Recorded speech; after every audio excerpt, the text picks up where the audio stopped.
3 series of webinars with Matan.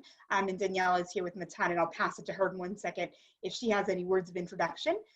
This webinar series is called Kavod Habriot, when our basic values aren't so basic anymore. So Kavod Habriot in Hebrew means a human dignity, when our basic values aren't so basic anymore.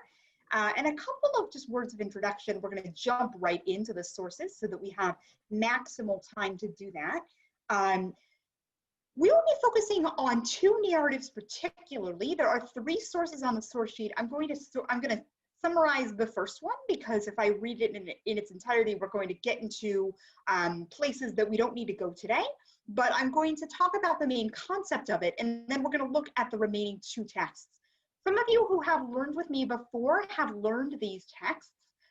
We are doing this in a very different context as examples of how to create really supportive educational environments, both as educators and as learners. And that's something that we'll be talking a little bit about. A couple of talkless items, a couple of housekeeping items. I will not be taking questions during the presentation. That is to allow for maximum ability to get through the material. When we have completed the material, we will open it for Q&A. And the way that Q&A is going to work is that if you have a question or a reaction or a comment, please private chat Daniela. And when it's time for the Q&A, she will then compile those and then present them. So again, if there are questions that emerge, please chat them. We will not be talking about mechanics of the text. This is not, these texts that we're using today are not being used purely as Torah Lishma, purely as Torah for its own sake, although of course we're always doing Torah for its own sake. But also, this is really in a larger goal of rooting these ideas around human dignity and value in Jewish text, particularly as they apply to educators. And to that point, some of you may have seen in the email that went out yesterday, the question about pain points. So if you do have any of those questions that you want to ask about, particularly if you yourself are in a Jewish educational context professionally, please feel free to put those into the chat and we will talk about them in the Q&A. So because I really value all of our time today, we are going to get started. And we're not going to look at the first source inside. So what I mean by that is that I'm not going to read that text aloud directly. I'm going to summarize it briefly, and it's on the sheet. It's on the sheet for folks if you want to look at later, but we're going to be focusing our time on a couple of other texts. So the first text is from Masechet Brachot, from Tractate Brachot of the Babylonian Talmud, and it's from a larger conversation about mourning, M-O-U-R-N-I-N-G. What does one do in terms of burial? And there are lots of different situations that emerge in this text, but the main idea that the rabbis bring here is that Kavod Habriot really supersedes everything else. Human dignity is our most important foundational value upon which everything else rests. So that plays out in different ways around how we treat corpses, around how we treat each other. Just proper respect for every human person is really rooted in this text and in others as well, which we've studied previously. But this is really the Talmudic basis for where we're going with this idea. And so that is a on one foot summary of the first source. So I'm going to invite us to go to source 2, to Chagiga 5b. I want to name, I'm going to be reading explicitly in English for reasons of access and time, because we are working with the Steinsaltz Talmud, which is on Sefaria and is probably the most recent English translation of the entire Babylonian Talmud. There is commentary woven throughout the translation that I will be reading. I'm going to then unpack it once we have read through the text, but I just want to name that the translation is exquisite, but also there's a lot of commentary that kind of changes the flow of how the translation is. So I'm going to read the text and then unpack it. The Gemara relates, Rabbi Yehuda Hanasi and Rabbi Chia were walking along the road. When they arrived at a certain city, they said, is there a Torah scholar here whom we can go and greet? The people of the city said, there is a Torah scholar here, but he is blind. Rabbi Chia said to Rabbi Yehuda Hanasi, you sit here, do not demean yourself, do not demean your dignified status as a Nasi, as prince, to visit someone beneath your stature. I will go and greet him. Rabbi Yehuda Hanasi grabbed him and went with him anyway, and together they greeted the blind scholar. When they were leaving him, he, the scholar, that's my parenthetical, said to them, you greeted one who is seen and does not see. May you be worthy to greet the one who sees and is not seen. Rabbi Yehuda Hanasi said to Rabbi Chia, excuse me, I flip my page.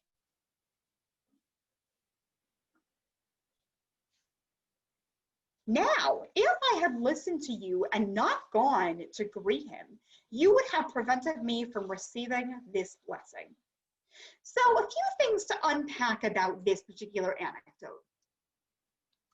Rabbi Yehuda Hanasi is the compiler of the Mishnah. So the Mishnah, which I'm going to spell that word out, Mishnah, that is the compilation of Jewish oral law and teaching that was codified around the year 200 CE, 200 of the Common Era. Common Era and before the Common Era, these are terms that we use to denote dates in the Christian calendrical context. Meaning that when I am citing a date based on Christian calendrical dates, we don't use the terms CE and AD for obvious reasons. So we use the terms BCE, before the Common Era, and CE, Common Era. So the Mishnah was codified in the land of Israel around 200 of the Common Era by Judah the Prince. Now, Judah the Prince, what exactly does the title prince mean? It doesn't mean often we think of prince, we think of royalty in a very particular oligarchic or familiar way.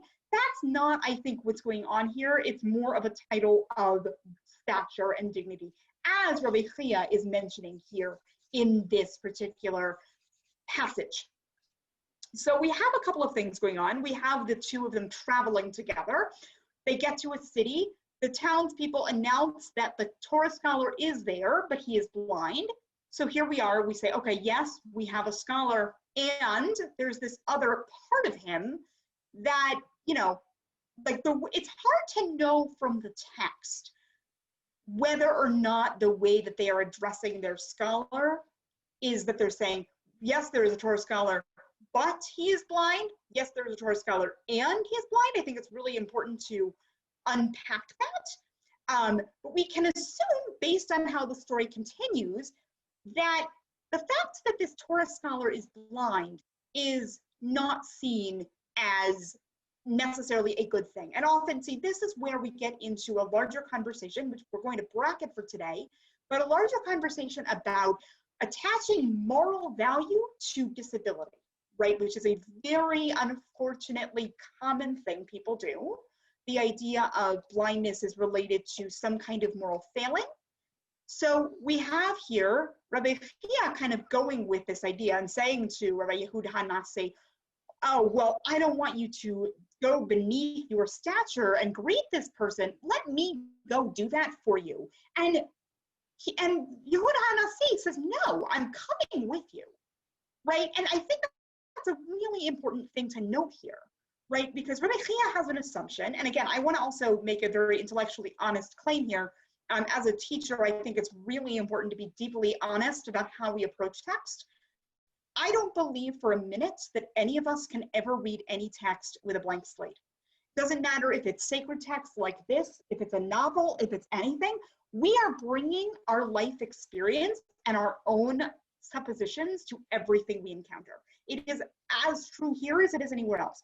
So I, as a rabbi who's blind, who's reading this text, am certainly thinking about, you know, my own experiences and noticing how they show up for me in my own examination. And I say that because I think it's really important as a teacher of Torah to name that we are shapers and inheritors of the tradition, and that happens through the lenses of our own experience. So, to having said that, we have here two very interesting phenomena. We have Rabbi Chia's reaction to what he hears from the townspeople, and then we have Rabbi Yehuda HaNasi saying, no, I'm coming to greet this person. And then at the end of the story, we have Yehuda HaNasi saying, if I had not gone with you to greet this rabbi, I would never have gotten this blessing. The content of the blessing itself is interesting, but I'm actually less interested in that today than I am thinking about the role of the scholar in this narrative, right? So the scholar, when they're leaving, so we don't know how long, we don't know how far the distance it was to get to the scholar, we don't know how long they visited the scholar, we don't have any of that information. What we do have is at the end of this passage, when they're leaving, the scholar gives them a blessing, which is a very interesting blessing in and of itself. But what I'm more interested in is, what is the interiority? What is the inner experience that this scholar is having in this moment of being visited by these two very prominent rabbinic sages? If he himself is a Torah scholar, we don't know anything about him. We don't have any name. We don't have any identifying information. All we know is he is a Torah scholar in the city who's blind, which tells us there is some stature there, because Torah scholars certainly had a high degree of respectability. But we don't know anything more than that. So I always think about this, and I always ask myself a few questions, like, okay, what was this scholar's experience like? Did he frequently get visited by people in his peer group? Was he considered part of the larger scholarly class? We don't know any of those things. We can only ask and we can only interpolate. But what we can get a sense of here is the way in which the honoring of him as a scholar in his own right is a demonstration of the importance of human dignity. And the fact here that we have Rabbi Yehuda HaNasi saying directly, if I had followed your lead, Rabbi Chia, and I had not gone to this scholar, well, then I wouldn't have been the beneficiary of a blessing. And I think even more strongly that we honor people by really granting them our presence. And of course, we're living in a world in which we can't do that in person. But when we show up for a teacher or a class or anything like that, it is an act of honor for what that person is conveying. And so here too, it's a similar thing. And I think that that's as true in educational environments when we are teaching students, right? When we are teaching students and learners of all kinds and all ages and all stages, how we, as I was talking about last week, how we show up for them and how we show up for ourselves allows us to really enact that value of the importance of human dignity. And we do that through ensuring our own support structure, which I want to just name very explicitly, that because I am not a student in this moment, I truly do not know how hard it is to teach during COVID, right? I can understand it intellectually. I hear from people, you know, that the challenges that they encounter. But one of the reasons I wanted to offer this series is because I truly and humbly recognize my own limitations as somebody who's not engaging in that every day. And I want to be in service for those of you who are. And it's really easy to say, oh, all we have to do is support ourselves and get the things we need. And those are true, but we also are dealing with gargantuan challenges that we could never have imagined a year ago. And that makes inclusive education 20,000 times harder than it ever has been. I can't even conceive of how much harder it is today. And of course, we know that with the statistics that are coming out around the gaps in success measures between students with and without disabilities. But when we look at a narrative like this and we look at how valuable it was for these rabbis to show up for this scholar, and the way in which Rabbi Yehuda HaNasi said no to his colleague, I'm not going to go ahead and allow you to assume that because I am a senior scholar here, that therefore I do not want to go and greet this person who is somehow below me. I don't accept that social hierarchy. I think that's a really important thing to name here, is that there is a certain hierarchy, right, that maybe assumes that Rabbi Yehuda Hanassi, Judah the Prince, is presumed to, because of his status, to have a certain kind of gravitas. And, you know, if we are adhering to that kind of hierarchical idea, which I think that, I mean, my belief is that in a lot of ways, we human beings, as much as we don't want to have those hierarchies, I think that we often can't escape them. But I also don't want to really point out just how important it is that he really said no to this assumption that he would not want to greet somebody who was presumably beneath him. And that's one of the first things we have to really untangle, is this idea of attaching any kind of value, moral or otherwise, to disability, rather than saying disability is part and parcel of a person's experience. How they identify or do not identify or think about it is fully within their own control, but it is a reality. It is not a bad or a good, it is a reality. We often find that a lot of challenge and discrimination comes when we assume a moral inferiority to a particular way of being in the world, particularly in terms of disability. And I think that this text really gives us a way to shine a light on that, and to really ask and like allow ourselves to unpack what that actually means for all of us. So I'm going to now move us to our final source. And this is a bit of a different text. It is one of my favorites. I was actually introduced to it originally by a teacher and colleague and friend, Matan Kach. For those of you who know Matan, Matan is in California and is a wonderful colleague and friend, an incredible leader in his own right in this field. And he was actually the one that introduced me to this text.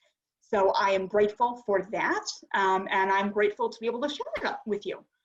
So this is a text that talks about differentiated instruction in its own way, which I think is really remarkable to find in an ancient text, but maybe it's not as remarkable as we think it is. I think that some of us might fall into the idea that in our age, we are so ahead of where our texts are.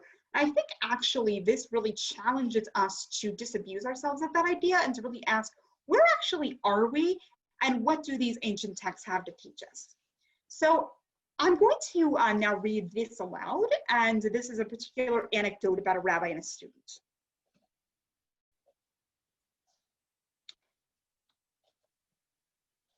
Okay, hold on one second. I apologize, I lost my, okay. Rabbi Parida said to him, oops, hold on one second, excuse me. Oh, here we go. Having discussed the importance of reviewing one's Torah study, of reviewing one's Torah study, the Gemara relates that Rabbi Parida had a certain student whom he would have to teach 400 times, and only then would he learn the material, as he was incapable of understanding it otherwise. One day, now again, as I named before, we are not looking at the original Aramaic here, we are looking at a translation, and the translation has commentary woven throughout. And values often land into commentary, so I'm just going to name that and then continue reading. One day, they requested Rabbi Parida's presence for a mitzvah matter after the lesson. Rabbi Parida taught his student 400 times as usual, but this time the student did not successfully learn the material. Rabbi Parida said to him, hold on one second.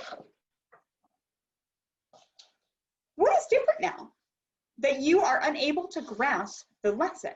He said to him, so the student said to Rabbi Parida, from the time that they said to the master, to Rabbi Parida, that there is a mitzvah matter, and there's a mitzvah matter for which he is needed.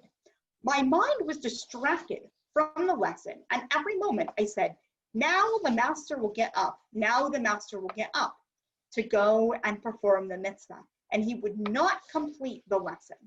Rabbi Parida said to him, pay attention this time, and I will teach you. And know that I will not leave until you have fully mastered the lesson. He taught him again an additional 400 times. Due to the merit of Rabbi Parida's great devotion to his students, a divine voice emerged and said to him, is it preferable to you that 400 years from the 400 years be added to your life, or that you and the rest of your generation will merit the world to come? He said, I prefer that I and my generation merit the world to come. The Holy One, blessed be he, said to the angels, give him both, and he shall live a very long life, and he and the rest of his generation will merit the world to come. So again, we have a couple of really important lessons to be gained from this particular narrative. One of those is the idea, we have a couple of interesting things to unpack. The first of those is the idea that this rabbi was so devoted to his students. Now, we don't know anything about the relationship, how long were they learning together. In classic rabbinic function, the learning really did pass down from teacher to student, and it was an oral, A-U-R-A-L process, very much directed by hearing and listening and repeating. So we have this rabbi and his student, and the student is really struggling to master the material. We don't know why that is, but we can make some interesting thoughts about the differentiated instruction that was required. So the rabbi is teaching the student, and the student learning 400 times. Now, was it really 400 times, or is that a literary device? We don't know, but I think for the sake of our work today, it doesn't really matter. And one day, the rabbi is told, we really need your help for a religious matter. That religious matter could be any number of things, right? Perhaps he was needed for minyan. We don't know. Perhaps he was needed to be an aide, a witness. We don't know. But whatever that was, the student knew that and was anxious. Oh no, like it's taking me a while to learn this material. What's going to happen if I don't get it? The rabbi's got to go. I'm holding him up. I can imagine, I can enter the student from my own experience, recognizing the limitations of my own experience.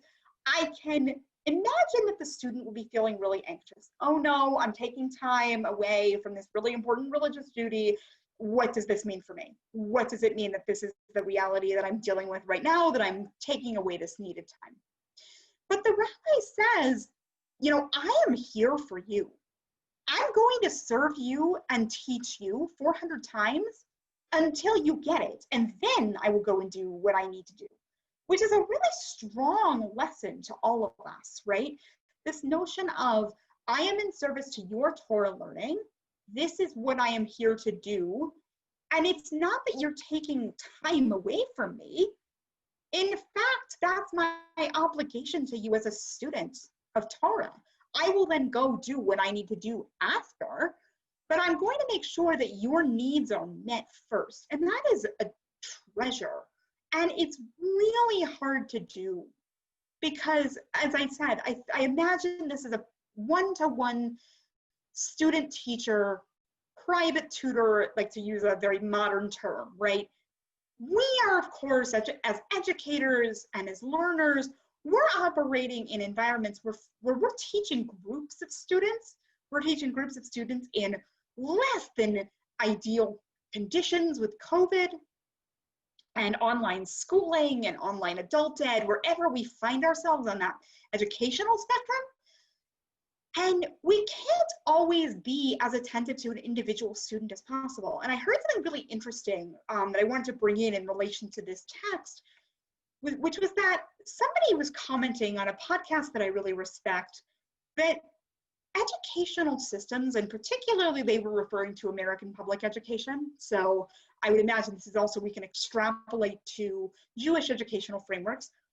Large systems tend to work really well for students who are on a certain bell curve range. If you are outside of that bell curve range, they don't work as well. And I immediately, when I thought of that, I was thinking of this class today, and I was thinking of my own experience, and I was like, that makes a lot of sense. In classes that I really excelled in and in which I didn't really need accommodations, right, I was very much in that bell curve.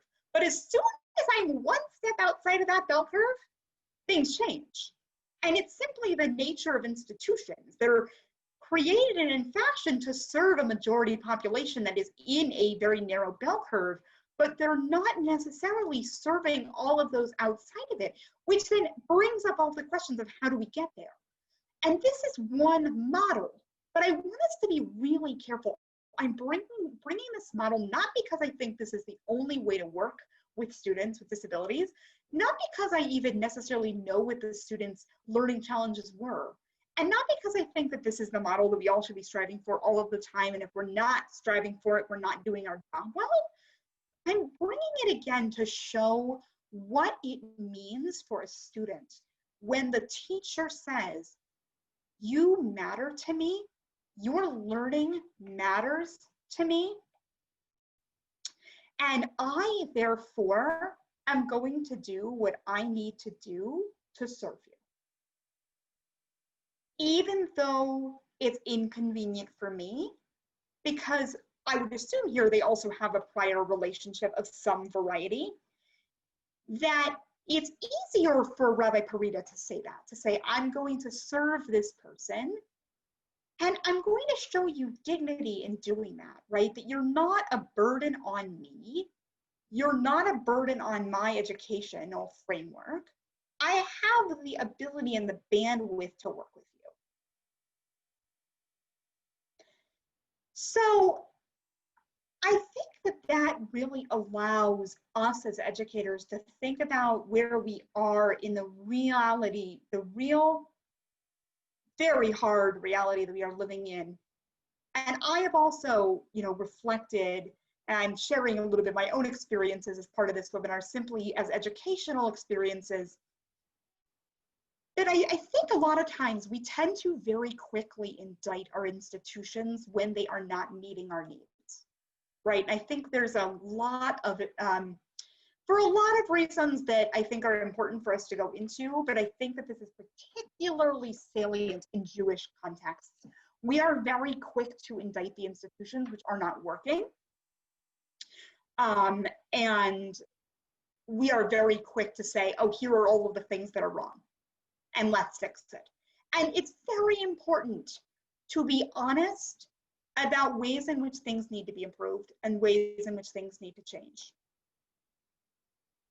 And we also, I think, need to allow ourselves to have a broader picture of what's going on in every educational context. There are absolutely times, and I will say this without apology, and I'm speaking only for myself now, but if we as people with disabilities and as educators believe in agency and believe that we are able to make choices, especially, and I'm speaking now mainly as somebody who is an adult, obviously when you're a student, it's a little bit of a different situation, but I absolutely have found myself in educational environments as an adult and even as a teenager that were not necessarily good matches for me. Was that only because of disability? No, not necessarily. Sometimes when things didn't go well, it's easy to assume it's only disability related, when that may only be partially true. So part of what this means is figuring out the right educational environment for our students and for ourselves. And sometimes that is mainstream, and that's awesome. And I was mainstream my entire school-going life, and I think there are many, many important reasons to do that. I think there are tremendous values socially and educationally. And I think there are ways in which when you are mainstreamed, there are things that you are missing, right? It means that you are an individual in a majority abled school who then has to figure out a way to get your accommodations and your needs met in a largely abled environment that is not taking those into account. To what end, right? And the reverse of that is true as well. Some people find that non-mainstream environments are better, but they also, there's always a give and take. At what cost? What is the trade? So we don't know anything about this particular student's experience educationally aside from what we've learned in this text. But what we do know is very clearly described at the end of the text, that when we are in service to students and giving them education in ways that they can really learn it and gain from, we are going to inherit Olam Haba. We are going to inherit the world to come. And I think what that means here is there is great reward. And the reward is that we are the vessel of knowledge that we can then provide to other people, and that enriches us as much as it enriches them. And I will say the teachers that I think of and I know and that I am still in touch with had such an impact upon me as a learner of Torah and a teacher of Torah. And I truly want to be living the best of who they were and how they taught me in how I conduct myself and teach. And the large reason for that is because of the ways in which they were in relationship with me, were in relationship with others, and really worked with me as not something that was an obstacle, but an opportunity for growth, an opportunity for enrichment and relationship. And so then it was easy for me to then, return that in kind, right? Like, it's one thing to have accommodation discussions when you feel like you are wanted in the space. It's another to have accommodation discussions when it feels like it's another check to check off the checkbox.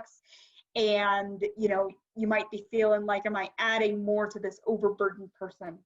Which is, again, why, in a world yet to be, we would have educators be fully supported and staffed. We are obviously not there, but we can think about ways in which perhaps we can allow ourselves the rest and the break we need so that we are resourced when we are going to serve our students, particularly our students with disabilities. That is such critical work. And whatever that looks like for us, whether it looks like saying, I really need a Zoom assistant, I really need someone to just take a few things off my plate, that's harder to do today. I really, as I said before, I want to own and acknowledge that is much harder now, but I hope and pray that we can lay the foundation for a post-COVID world in which what we are learning today and what we've learned in the past about accessible and successful inclusive education can be borne out in the world that we are building. So that's going to conclude the formal presentation piece. I'm now going to, Daniela, if you have any questions that have come in, we can have the next 20 minutes or so for Q&A. I have one question. Cheryl asked, could you please repeat the explanation about BCE and CE? That's the best explanation she's ever heard. Thank you, Cheryl. Absolutely. So in an academic context, we use the terms CE, Common Era, and before the Common Era to talk about dating in a Christian calendrical context, right? So we are in the year 5781. That's our year as Jews. But often when we are dating, when we are having a timeline of things and saying this happened at this time in this year, we are defaulting for a lot of reasons to a Christian calendrical understanding. And so we use the word CE to denote the fact that we are now living in this period of time that Christians understand to be post the birth of Jesus, which is a foundational moment in their calendrical understanding. So that's why we use the terms BCE and CE. And that was all I had. Thank you. Absolutely. Let's give it a few minutes if folks have any other questions to bring in.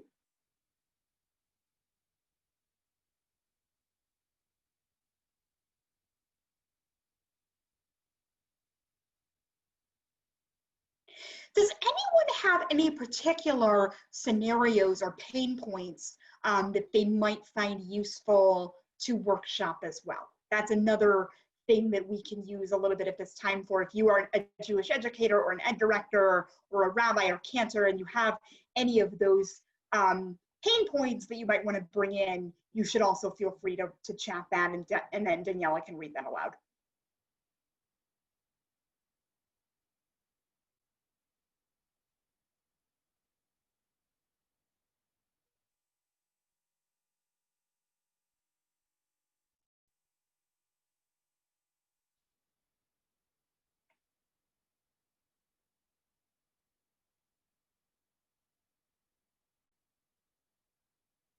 Andrew says he's typing.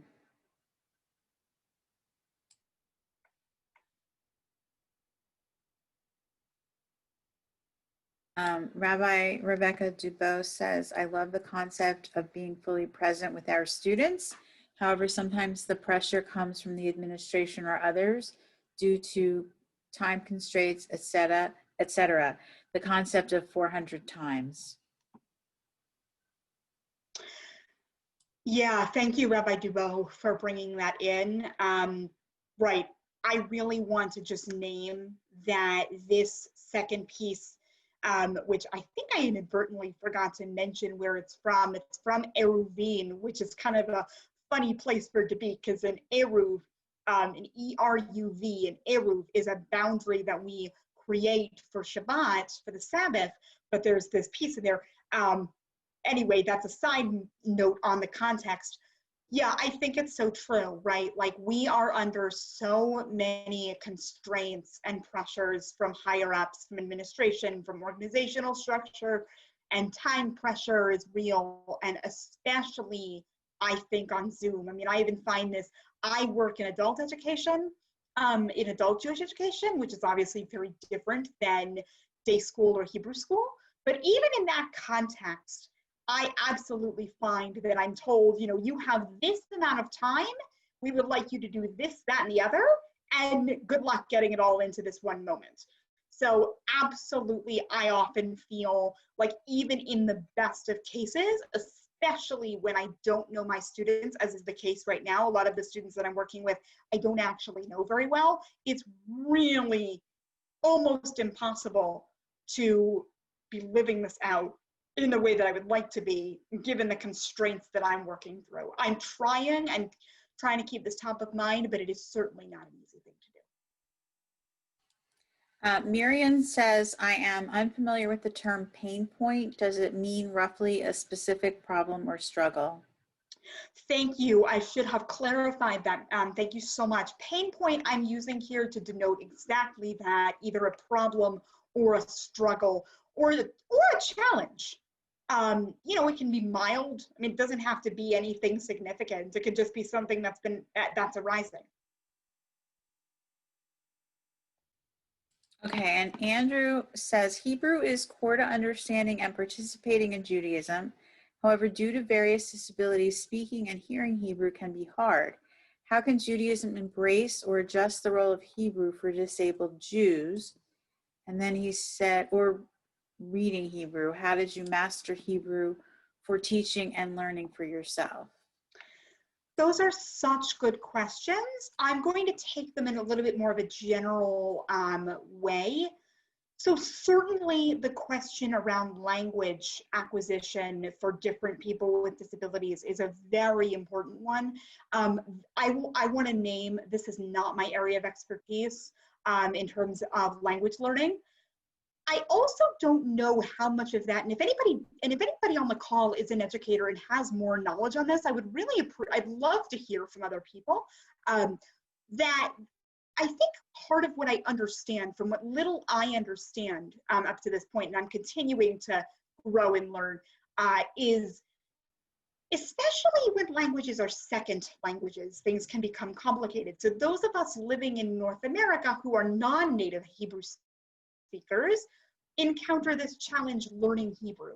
Now, the question of how do we shift how Hebrew is for people with disabilities, is that a core part of Judaism and Jewish life? That is a much broader question that I can't take on to do justice in these few remaining minutes that we have.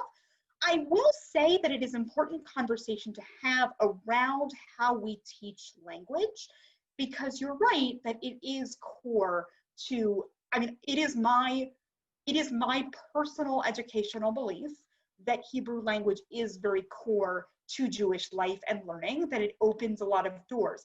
I also, though, believe in making this as accessible to those of us who are non-native Hebrew speakers as possible, and I'm certainly not a native Hebrew speaker either. And so the question then is, I think, in how do we teach Hebrew, and in what ways do we do so that it lasts? And for those for whom it's not possible, for any number of reasons, to learn Hebrew, that there have to be ways in to the tradition that allow for Jewish expression in native languages that are non-Hebrew, for folks who are non-Hebrew native speakers. So it's a both and it's, again, I think it's an issue that really points to the core of what makes inclusive education both so important and so hard, which is that I like to think of disability as an umbrella term, because there are so many experiences under the umbrella that my experiences as a Braille reading, screen reader using blind Jew who is very connected to Jewish life are going to be very different than someone with a different kind of profile, right? And so the question then becomes how to work with such a diversity of experience. And I think that the way to do it, at least in my own experience, is we start where we are and we increase our expertise as we can, right? But no one person can be the expert on everything. And so we must have a network of people that we can go to, that we are able to go to get the knowledge we need. I do this all the time. People ask me questions that I have no good answer to, and I believe it's my obligation as a rabbi and educator to then go find that answer when I can, or to find the person who knows the answer. It doesn't always have to be me, and in fact, I think it's really important that we as educators learn how to utilize our network so that we are working collaboratively and we're not taking everything on. So it's a really important question, and if anybody who is an educator has any thoughts on that, particularly as it relates back to this larger process of building, honoring communities that really center human dignity, I'd be very interested either to hear that now, if folks want to chat in, or if folks would like to communicate after or in the evaluation. I have a couple of comments. Lainey says, my daughter reads topologically, shapers of words, which closed her down in English, but made her a superior Torah reader. I always tell my students, and this is beautiful, Lainey, that what we call disability is actually a place on a spectrum of ability. I would love guidance on how teachers can find and encourage abilities as a bridge to student achievement in areas of difficulty. This can be a boost of confidence, but also a bridge using what I can do to accomplish what is expected of me. And then she also said, Hebrew is easier to read than English. No night in Hebrew, every letter is pronounced. Lainey, that's beautiful. Thank you so much for sharing that with all of us. And then Stacy says, that extra step, which is so very important, meaning to meet students' needs, takes time, the 400 times, but is the most important. It does take energy and logistics, but it still needs to be the intention. Those these are in all caps. And that's the takeaway for me. Yes, there are constraints, but it is so relevant to slow ourselves down to take the steps necessary to learn and grow in a Jewish context and in the secular context. And Rabbi Dubose says, as a deaf person, it is very possible to learn Hebrew. However, there are very few of us that can teach Hebrew in ASL, very limited resources. Yeah, so I want to take all of those comments, and then if there are any other comments after that, we can take them. So Lainey, your comment was just beautiful. Thank you for sharing. Again, that really speaks to what we were talking about before around the diversity of experience. So your question around how do we use abilities as a bridge to confidence? So crucial for students with disabilities or any, however we want to use that language. I think that the first step in that is for us as educators to actually really take a very hard look at ourselves and the assumptions we have. And I submit that we all have them. So simply because I do a lot of work in the disability inclusion space does not mean that I do not have my own stereotypical assumptions that I'm constantly having to work on. And it's a really hard thing. We don't like to sit with these things, right? We don't, this is not the thing that we get a lot of joy doing. We don't love to spend time like really interrogating, what is that thing I'm assuming? But that's why it has to be done in a very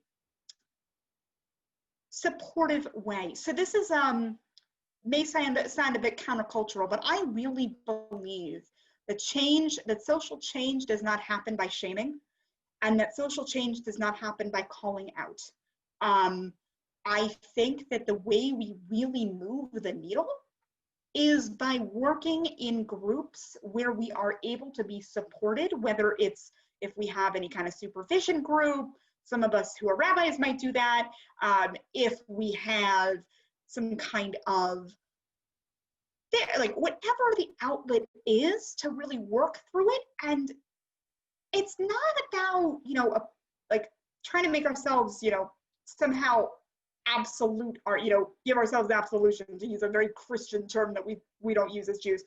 But rather it's about really allowing ourselves to name that we are carrying some stuff that we wish we weren't carrying, so that we can acknowledge it and then move forward. And I think that's so true for educators, right? When we are teaching students, now that I'm a teacher, I have a very different perspective on my time as a student, right? When I was a student, I was very much in the space of like, oh, well, this isn't working for me and this isn't working, and plenty of other things were going on. It's like very easy as a student to kind of get into that space. Now that I'm a teacher, I realize like there are modes for me, because as I'm sure you are all observing, I'm a very auditory person, right? That is comfortable for me. It's certainly not going to work for everybody, which means that I have to make sure that people who are non-auditory learners in my classes are supported. That often means that I have someone who is a tech assistant. I do this, actually, this is something I do all the time now. I have someone who runs the tech, who screen shares, who makes sure that the content that I'm speaking is on the screen, so that people don't have to remember what I said. Because I had to develop that skill for all kinds of reasons as a blind person. Now, not all blind people are auditory. There are actually many ways in which I am not auditory, which might sound really bit of a contradiction to what I just said about being an auditory person. There are actually a lot of ways, like Hebrew is a great example. A lot of people would assume like, oh, you'll just learn by hearing. And while that's true in some ways, if I wasn't a Hebrew Braille reader, I would not have ever learned Hebrew. I have to have the page in front of me. So when we think about how to use abilities that students have as a bridge to self-confidence, so like, Lainey, your daughter's like incredible ability to learn Torah, that's beautiful. That's beautiful. And what a contribution to the Jewish community, right? And so really just allowing ourselves to relieve ourselves of some of these ideas that we might be carrying, so that we can approach our students with a new perspective and say, okay, this is who you are. Look at all of these talents you have as a person created in God's image. Let's really utilize them and have that contribute to the Jewish people in this beautiful way. I think that that's one way to do that. And then to Rabbi Dubow's comment about resources, this is a tremendous problem also for blind Jews.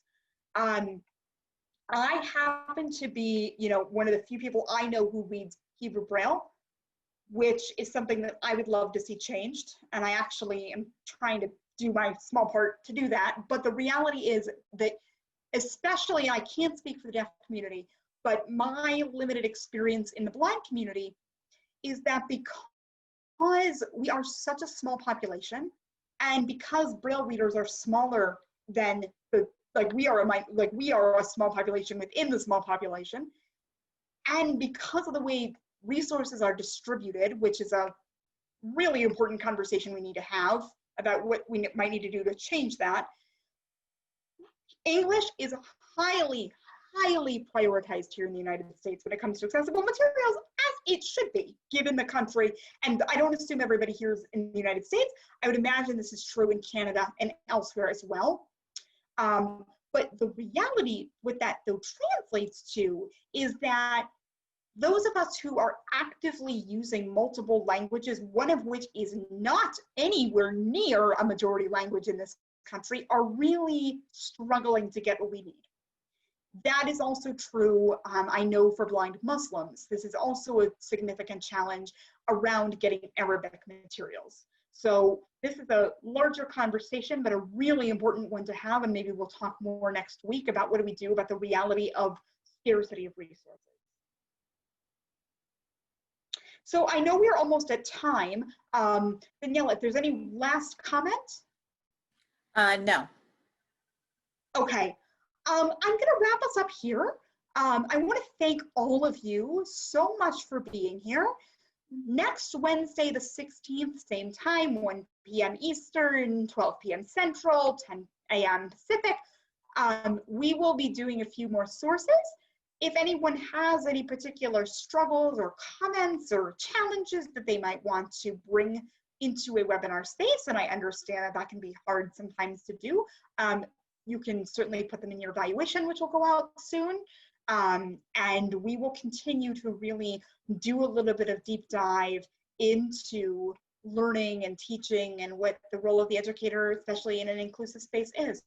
So thank you all so much for being here. It's truly an honor and a privilege. And I am so looking forward to learning with you next week. And Daniela, I'm going to pass it to you if there are any final things to close on. No, I will get the slides and recordings up as fast as I can.